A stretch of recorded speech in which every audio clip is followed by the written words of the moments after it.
ഇലക്ഷന് മുമ്പ് CM പറഞ്ഞ ഒരു കാര്യമാണ് വാഹനങ്ങൾ മോഡിഫൈ ചെയ്യാൻ അനുവദിക്കും എന്നുള്ളത്. പിന്നീട് അതിന്ന് ഇപ്പോൾ എന്താണ് സംഭവിച്ചതെന്ന് എല്ലാവരും കണ്ടു. അതിനെക്കുറിച്ചാണ് ഇന്ന് എനിക്ക് പറയാനുള്ളത്. ഈ മോഡിഫിക്കേഷൻ ചെയ്യുന്ന ആൾക്കാരെ കുറിച്ച് പറഞ്ഞു തുടങ്ങണം. സോ 3 തരം മോഡിഫിക്കേഷൻസ് ഉണ്ട്. ഒന്ന് റൈസർ എന്ന് പറയുന്ന, അതായത് റേസ് ഇൻസ്പയർഡ് കോസ്മെറ്റിക് എൻഹാൻസ്മെൻറ്റ്സ് എന്ന് സ്വയം വിളിക്കുന്ന റൈസർ എന്ന് പറയുന്ന ഗ്രൂപ്പുണ്ട്. മറ്റൊന്ന് ട്യൂണർ എന്ന് വിളിക്കുന്ന ഒരു കൂട്ടം ആൾക്കാരുണ്ട്. And third one is poser. Riser എന്ന് പറയുമ്പോൾ ഇവരെ സംബന്ധിച്ചിടത്തോളം വാഹനത്തിൻ്റെ അപ്പിയറൻസിന് ഭയങ്കര വലിയ ഇമ്പോർട്ടൻസ് ഉണ്ട്.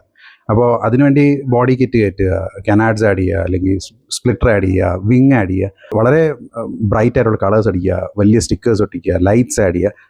ഇതാണ് ഇവരുടെ ഒരു ടാർഗറ്റ്. ഇവരെ സംബന്ധിച്ചിടത്തോളം വാഹനം ഓടിക്കുന്നതിനേക്കാളും ഇമ്പോർട്ടൻ്റ് ആണ് അത് ഓടിച്ചുകൊണ്ട് നടക്കുമ്പോൾ ആളുകൾ അവരെ ശ്രദ്ധിക്കുക എന്നുള്ളത്. അപ്പോൾ അതുകൊണ്ട് തന്നെ ഇവർക്ക് ഇതുകൊണ്ട് വാഹനത്തിന് ഈ പെർഫോമൻസ് ഇമ്പ്രൂവ് ആവുമോ എന്നുള്ള ക്വസ്റ്റ്യൻ അവർക്കൊരു പ്രയോറിറ്റി അല്ല. അവരെ സംബന്ധിച്ചിടത്തോളം ഇത് ചെയ്ത് കഴിഞ്ഞാൽ കൂടുതൽ ആൾക്കാർ എന്നെ നോട്ടീസ് ചെയ്യുമോ എന്നുള്ളതാണ്. ആൻഡ് ഇതൊരു ഗ്ലോബൽ ട്രെൻഡാണ്. ഇത്തരത്തിലുള്ള മോഡിഫിക്കേഷൻ ചെയ്യുന്നത് കേരളത്തിൽ മാത്രമല്ല, ഒരു ഗ്ലോബൽ ആയിട്ടുള്ള ഒരു ട്രെൻഡാണ് ഈ റൈസർ മോഡിഫിക്കേഷൻ എന്ന് പറയുന്നത്.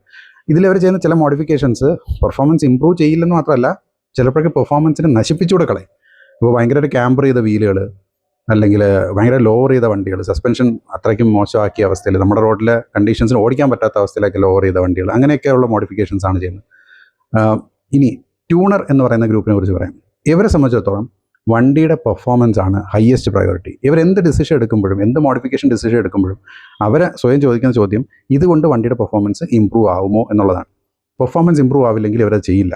അപ്പോൾ അവർ ചെയ്യുന്ന മോഡിഫിക്കേഷൻസ് എല്ലാം അവരുടെ ഡ്രൈവിങ്ങിനെ എൻഹാൻസ് ചെയ്യുന്ന മോഡിഫിക്കേഷൻസ് ആയിരിക്കും. അതായത് ഇപ്പോൾ നല്ല സസ്പെൻഷൻ ട്യൂണബിൾ ആയിട്ടുള്ള സസ്പെൻഷൻസിലോട്ട് പോവുക, ECU റീമാപ്പ് ചെയ്യുക, കുറച്ചുകൂടെ ഫ്രീ ഫ്ലോ ആയിട്ടുള്ള എക്സോസ്റ്റ് വെക്കുക. ഇപ്പം ഈ എക്സോസ്റ്റിൻ്റെ കാര്യത്തിൽ റൈസർ ട്യൂണർ ചെറിയ കൺഫ്യൂഷൻ ആൾക്ക് വരും. റൈസർമാർ എക്സോസ്റ്റ് വയ്ക്കുമ്പോൾ അവർ അതിനനുബന്ധമായിട്ട് ECU ഒന്നും ട്യൂൺ ചെയ്യില്ല. അവരൊരു എക്സോസ്റ്റ് എടുത്ത് വെക്കുന്നു, നിലവിളിച്ച് ശബ്ദം കേട്ടാൽ മാത്രം മതി. അവരെ സംബന്ധിച്ചിടത്തോളം വേറെ ഒന്നും ഒരു പ്രയോറിറ്റി അല്ല. ട്യൂണറിനെ സംബന്ധിച്ചതല്ല. ആ എക്സോസ്റ്റ് വയ്ക്കുമ്പോൾ വണ്ടിയുടെ സ്കാവഞ്ചിങ് ഇമ്പ്രൂവ് ആവണം, ബ്രീത്തിങ് ഇമ്പ്രൂവ് ആവണം എന്ന് വിചാരിച്ചിട്ട് ആ മോഡിഫിക്കേഷൻ ചെയ്യുന്ന ആൾക്കാരാണ്. അതുപോലെ തന്നെ ഇപ്പോൾ റിയർ വിങ്ങുകൾ, റൈസർ വണ്ടികളിൽ റിയറിൽ വലിയ വിങ് എടുത്ത് വയ്ക്കും. എന്താണ് കാര്യം എന്ന് വെച്ചാൽ ഒരു ഉപയോഗമില്ല. കാരണം ഫ്രണ്ട് വീൽ ഡ്രൈവ് വണ്ടിയിൽ ബാക്കിൽ വിങ് വെച്ചുകൊണ്ട് അഡ്വാൻറ്റേജ് ഒന്നും വരില്ല. വരുന്നെങ്കിൽ തന്നെയും അത് എക്സ്ട്രീംലി ഹൈ സ്പീഡ്സിലോട്ട് എത്തുമ്പോഴേ വരുള്ളൂ. നമ്മുടെ നാട്ടിലോ റോഡുകളിലോ അത് പോസിബിൾ പോലെയല്ല. അപ്പോൾ ഇതും കൊണ്ട് നടക്കുന്ന കാരണം ഉള്ള പെർഫോമൻസും പോകും, മൈലേജും പോകും, സ്പീഡും പോകും, എല്ലാം പോകും. പക്ഷേ കാണാൻ നല്ല ചന്തമാണ് എന്നുള്ളൊരു വിശ്വാസത്തിലാണ് റൈസർ മോഡിഫിക്കേഷൻ ചെയ്യുന്നത്. ഇനി ട്യൂണേഴ്സിൻ്റെ കാര്യത്തിൽ നമ്മുടെ നാട്ടിൽ സൗത്തിൽ തന്നെ വെൽ മെയ്ഡ് ആയിട്ടുള്ള ട്യൂണർ വണ്ടികളുണ്ട്. കാലങ്ങളായിട്ടുണ്ട്, കഴിഞ്ഞൊരു 10-20 കൊല്ലത്തോളമായിട്ട് നല്ല ട്യൂണർ വാഹനങ്ങളുണ്ട്.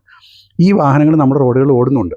ഒരു പോലീസും പിടിക്കില്ല, ഒരു പെറ്റിയും കിട്ടില്ല. ആൻഡ് ദ റീസൺ ഈസ് ഇവർ ഈ കാണിക്കുന്ന ഷോയ്ക്കല്ല. ഇവർ ഈ കാണിക്കുന്ന എല്ലാ മോഡിഫിക്കേഷൻ അവരുടെ ഡ്രൈവിംഗ് ഇമ്പ്രൂവ് ചെയ്യാനാണ്. അപ്പോൾ ഈ വണ്ടി ശരിക്കും എടുത്തു വെച്ച് ഓടിച്ച് നോക്കിയാലേ ഇതിനൊരു മാറ്റം ഉണ്ട് എന്ന് തന്നെ അറിയാൻ പറ്റും. അത് ഒറിജിനൽ വണ്ടി ഓടിച്ചിട്ടുള്ളവരൊക്കെ പറയാനും പറ്റുള്ളൂ. പേര് പറയുന്നില്ല. നോർത്തിലൊരു യൂട്യൂബർ ഉണ്ട്. ആളുടെ വീഡിയോയിൽ ഒരു ഫ്രണ്ട് വീൽ ഡ്രൈവ് വണ്ടിയെ ഓൾ വീൽ ഡ്രൈവ് കൺവേർഷൻ വരെ ചെയ്തിട്ടുണ്ട്. അത് ഒരു MVDക്കോ പോലീസിനോ പിടിക്കാൻ പറ്റില്ല. ലീഗലൊന്നും അല്ല, ഇല്ലീഗൽ തന്നെയാണ്. പക്ഷേ ഇത് തെളിയിക്കാൻ തന്നെ വണ്ടികളെക്കുറിച്ച് അത്രയ്ക്ക് അറിയുന്ന ഒരാൾക്ക് മാത്രമേ എന്ത് മാറ്റം വരുത്തിയെന്ന് പറയാൻ പോലും പറ്റുള്ളൂ. ECU ട്യൂൺ ചെയ്ത BMW 500-600 ഹോഴ്സ് പവറൊക്കെ ഉള്ള BMW നമ്മുടെ നാട്ടിൽ ഓടുന്നുണ്ട്. ഇത് ചെയ്യുന്ന ടീമുകളുമുണ്ട്. ആരുടെയും പേര് പറയുന്നില്ല. ഇനി അവർക്ക് അതുകൊണ്ടൊരു ബുദ്ധിമുട്ട് വരണ്ട. പക്ഷേ ഇത് പോസിബിളാണ്. നല്ല സസ്പെൻഷൻ മോഡിഫൈ ചെയ്യുന്ന വണ്ടിയുടെ ഇൻറ്റേർണൽസ്, ഇൻറ്റീരിയേഴ്സ്, അവനവൻ്റെ ഡ്രൈവിംഗ് കംഫർട്ടിന് ഹെൽപ്പ് ചെയ്യുന്ന കാര്യങ്ങളെല്ലാം കാലങ്ങളായിട്ട് മോഡിഫൈ ചെയ്ത് വരുന്നുണ്ട്. ഇതാരും തടയുകയോ പിടിക്കുകയോ പോലീസ് പറ്റിയിടിക്കുകയോ ഇല്ല. കാരണം പോലീസിന് എന്നെ തിരിച്ചറിയാൻ പറ്റില്ല ഇത് മോഡിഫൈഡ് ആണ്.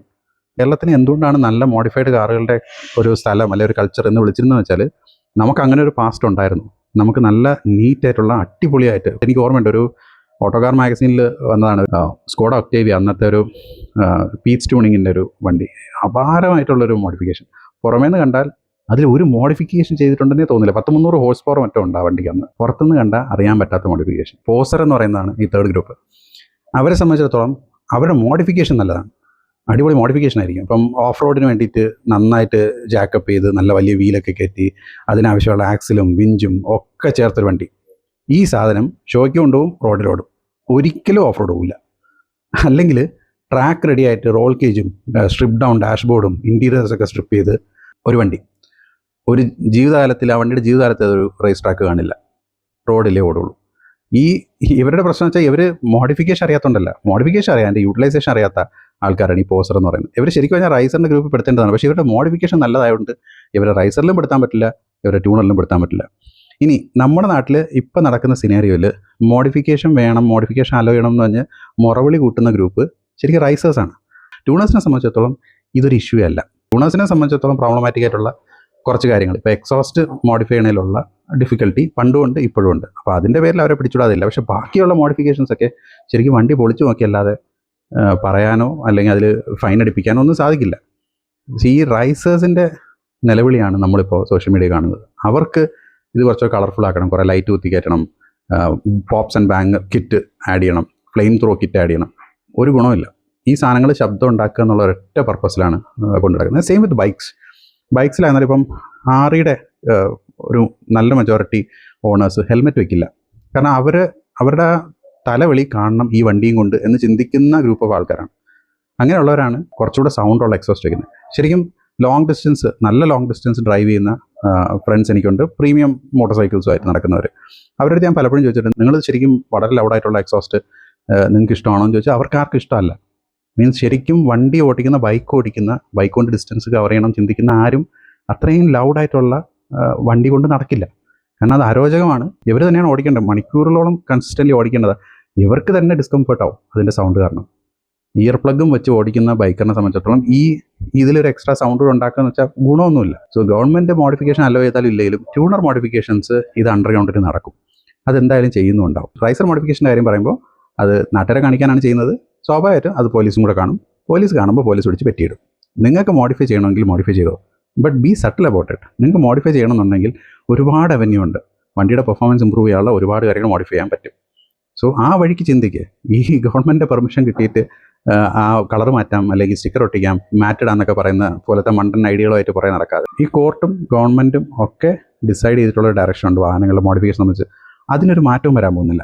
ഇവിടെ എക്സോസ്റ്റ് ഒന്നും മാറ്റാൻ ഒരു ഗവൺമെൻറ്റോ ഒരു കോടതിയോ അനുവദിക്കാൻ പോകുന്നില്ല. അപ്പോൾ അതിൻ്റെ പുറകെ നടന്ന സമയങ്ങളായത് നിങ്ങളുടെ വണ്ടിയുടെ പെർഫോമൻസ് ഇമ്പ്രൂവ് ചെയ്യാൻ പറ്റുന്ന, നിങ്ങളുടെ വണ്ടിയുടെ കംഫർട്ട് അല്ലെങ്കിൽ ഹാൻഡ്ലിംഗ് ഇമ്പ്രൂവ് ചെയ്യാൻ പറ്റുന്ന മോഡിഫിക്കേഷൻ്റെ പുറകെ പോകും. ഈ റൈസർ കൾച്ചർ വിട്ടിട്ട് ട്യൂണർ കൾച്ചറിലേക്ക് പോകും. പോസ്റ്റർ കൾച്ചർ വിട്ടിട്ട് ആ വണ്ടിയിൽ കൊണ്ട് ആക്ച്വലി അതിൻ്റെ പർപ്പസിന് വേണ്ടി പോകും. മോഡിഫിക്കേഷനിലൊരു റീബർത്ത് നമ്മുടെ കേരളത്തിൽ ഉണ്ടാവുകയും ചെയ്യും. ഇനി മോഡിഫൈ ചെയ്യുന്ന ആൾക്കാരെ കുറിച്ച് പറയാം. അതുകൂടെ പറയണമല്ലോ എൻ്റെ കൂട്ടത്തിൽ. 99% ആക്സറി ഷോപ്പുകൾക്കും ഈ മോഡിഫിക്കേഷൻ ചെയ്യുന്ന ടീമുകൾക്കും ശരിക്കും മോഡിഫൈ ചെയ്യാൻ അറിയില്ല. അവർ വയർ കട്ട് ചെയ്യുന്നതായിരുന്നാലും സ്പ്ലൈസ് ചെയ്യുന്നതായിരുന്നാലും ഒക്കെ കംപ്ലീറ്റ്ലി അൺസേഫ് ആയിട്ടുള്ള രീതിയിലാണ് ചെയ്യുന്നത്. എങ്ങനെയെങ്കിലും റാൻഡമായിട്ട് കട്ട് ചെയ്ത് എങ്ങനെയെങ്കിലുമൊക്കെ പണി ചെയ്ത് തീർത്ത് ഫ്യൂസ് ബേണായിപ്പോൾ കുറച്ച് വലിയ ഫ്യൂസ് ഇട്ട് എങ്ങനെയെങ്കിലുമൊക്കെയാണ് ഫിനിഷ് ചെയ്യുന്നത്. ഇതിൻ്റെ ആഫ്റ്റർ എഫക്റ്റ് എന്ന് പറയുന്നത് ഈ വണ്ടികളൊക്കെയാണ് റോഡിൽ കിടന്ന് കത്തുന്നത്. കാരണം ഈ വയറുകൾക്ക് താങ്ങാൻ പറ്റുന്ന ആംപിയറേജിനേക്കാളും കൂടുതൽ അതിൽ കണക്റ്റഡ് ആയിട്ടുള്ള ഡിവൈസ് വലിക്കുമ്പോഴാണ് ഫ്യൂസ് കത്തുന്നത്. അപ്പോൾ കുറച്ച് വലിയ ഫ്യൂസ് ഇട്ട് കൊടുത്തു കഴിഞ്ഞാൽ പിന്നെ ഫ്യൂസ് അല്ല കത്താൻ പോകുന്നത്, പിന്നെ ഹാർനസ്സാണ് കത്താൻ പോകുന്നത്. ഹാർനസ് കത്തുമ്പോൾ സ്വാഭാവികമായിട്ടും അതിൻ്റെ ബാക്കിയായിട്ട് തീയും പുകയും എല്ലാം വരും. ഇവിടെ എത്ര ഇൻസിഡൻസ് ഉണ്ടായി ലാസ്റ്റ് ഒരു 1 ഇയർ എടുത്തതിന് എത്ര ഇൻസിഡൻസിൽ ആളുകൾ തീയിൽ കത്തി മരിച്ചതൊക്കെ ഉണ്ടായിട്ടുണ്ട്. ഇതിൻ്റെ മെജോറിറ്റി റീസൺ ഒന്നുകിൽ വളരെ മോശം മെയിൻറ്റൈൻഡ് വെഹിക്കിൾ, അല്ലാന്നുണ്ടെങ്കിൽ ഇത്തരത്തിലുള്ള വയറിംഗ് മോഡിഫിക്കേഷൻസ് ആണ്. ഈ മാനുഫാക്ചറിങ് കമ്പനികൾ എഞ്ചിനീയർമാരെ ഇരുത്തി ഈ ഹാർനസ് എങ്ങനെ റൗട്ട് ചെയ്യണം, അത് പിഞ്ചാവുന്നുണ്ടോ സ്ട്രെച്ച് ആവുന്നുണ്ടോ അല്ലെങ്കിൽ ഇത്ര മൂവ്മെൻറ്റ് താങ്ങാൻ പറ്റുമോ എന്നൊക്കെ സ്റ്റഡി ചെയ്യുന്നത് ആളവർ പൊട്ടന്മാരായതുകൊണ്ടല്ല, അവർക്ക് ആ പണി ചെയ്യാൻ അറിയാമെന്നുള്ളതുകൊണ്ടാണ്. അപ്പോൾ അതിനകത്തൊരു മോഡിഫിക്കേഷൻ ചെയ്യുമ്പോൾ അത് എന്തുകൊണ്ട് അങ്ങനെ ഡിസൈൻ ചെയ്തിരിക്കുന്നു, എന്തുകൊണ്ട് അങ്ങനെ തന്നെ റൗട്ട് ചെയ്യണം എന്നുള്ള അണ്ടർസ്റ്റാൻഡിങ് ഇല്ലാത്തവരെ അത് പറഞ്ഞ് മനസ്സിലാക്കാൻ ബുദ്ധിമുട്ടാണ്. അപ്പോൾ ഇവിടുത്തെ ലോക്കൽ ആക്സറി ഷോപ്പുകളിൽ എത്ര പേരാണ് ആക്ച്വലി ട്രെയിൻഡ് ആയിട്ടുള്ളത്? ഒരു ഹാർനസ് നേരെ ചെയ്യാൻ ട്രെയിൻഡ് ആയിട്ടുള്ള റൈറ്റ് എക്യുപ്മെൻറ്റ്സ് ഉള്ള ക്രിമ്പിംഗ് ടൂളാണ് ക്രിമ്പിംഗ് ടൂൾ, അല്ലെങ്കിൽ അത് കവർ ചെയ്യാനുള്ള ഷീത്താണെങ്കിൽ അത്, ഇതൊക്കെ ശരിക്കുമുള്ള ടൂൾസ് കയ്യിലുള്ള എത്ര ആക്സറി ഷോപ്സ് നിങ്ങൾക്കറിയാം? വളരെ കുറവാണ്, വളരെ വളരെ കുറവാണ്. ഈ കീടാണുക്കളുടെ എണ്ണം പോലെ 99.9% പണിയറിയില്ല. കാരണം ഇവരൊക്കെ പഠിച്ചിട്ടുള്ള എങ്ങനെയാണ്? ഇവരൊക്കെ പോയി ഒരു ആശാൻ്റെ കീഴിൽ നിൽക്കുന്നു, അവിടെ നിന്ന് കണ്ട് പണി പഠിക്കുന്നു. ആശാൻ കാണിച്ച അതേ മണ്ടത്തരങ്ങൾ ശിഷ്യനും കാലാകാലങ്ങളായിട്ട് ചെയ്തു പോകുന്നു. ഇത് തന്നെയല്ലേ ഉള്ളൂ.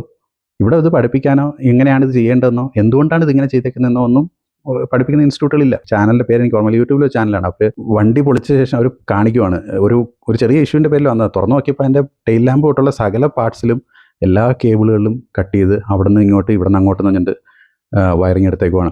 ബാക്കിൽ ഫോർച്യൂണർ എഴുതി കാണിക്കാൻ വേണ്ടിയിട്ട് ലൈറ്റ് കത്തിക്കാനായിട്ട് ടെയിൽ ലാമ്പിൽ നിന്ന് കട്ട് ചെയ്തെടുത്തിട്ടുണ്ട്.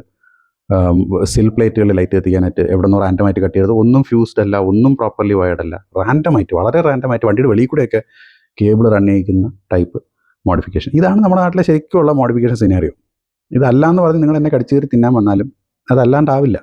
ഈ പണി ചെയ്യുന്നവർക്ക് ശരിക്കുള്ള പണി അറിയാമെങ്കിൽ അവർ കുറച്ചുകൂടെ എൻജിൻ അല്ലെങ്കിൽ ഗിയർ ബോക്സ് അതിൻ്റെ ബാക്കിയുള്ള സിസ്റ്റംസ് എല്ലാം ഇമ്പ്രൂവ് ചെയ്യാനുള്ള വഴികൾ പഠിച്ചേനെ. ഇവിടെ നല്ല മോഡിഫിക്കേഷൻ ചെയ്യുന്ന ചില ടീംസ് ഉണ്ടല്ലോ, അവരടുത്ത് നോക്കിയാൽ അറിയാം അവരെ ചെയ്യുന്ന ടൈപ്പ് ഓഫ് മോഡിഫിക്കേഷൻ. അവർ ചെയ്യുന്ന ഈ റൈസർ മോഡിഫിക്കേഷൻസ് അല്ല, അവർ ചെയ്യുന്ന എൻജിൻ്റെ ബ്രീത്തിങ് ഇമ്പ്രൂവ് ചെയ്യാനുള്ള വഴികൾ, കുറച്ചുകൂടെ ചാർജ് അകത്തേക്ക് വിടാനുള്ള വഴികൾ, കുറച്ചുകൂടെ എക്സോസ്റ്റ് ബെറ്റർ ആക്കാനുള്ള വഴികൾ, അതിൻ്റെ ഫ്ലോ മാനിഫോൾഡുകൾ ഇമ്പ്രൂവ് ചെയ്യാനുള്ള വഴികൾ, ECUവിലുള്ള ട്യൂണിങ്ങുകൾ, ഇങ്ങനെയാണ് അവരുടെ ഒരു തോട്ട് പ്രോസസ്സ്. ഈ തോട്ട് പ്രോസസ്സാണ് നമുക്കിപ്പം ശരിക്കും വേണ്ടത്.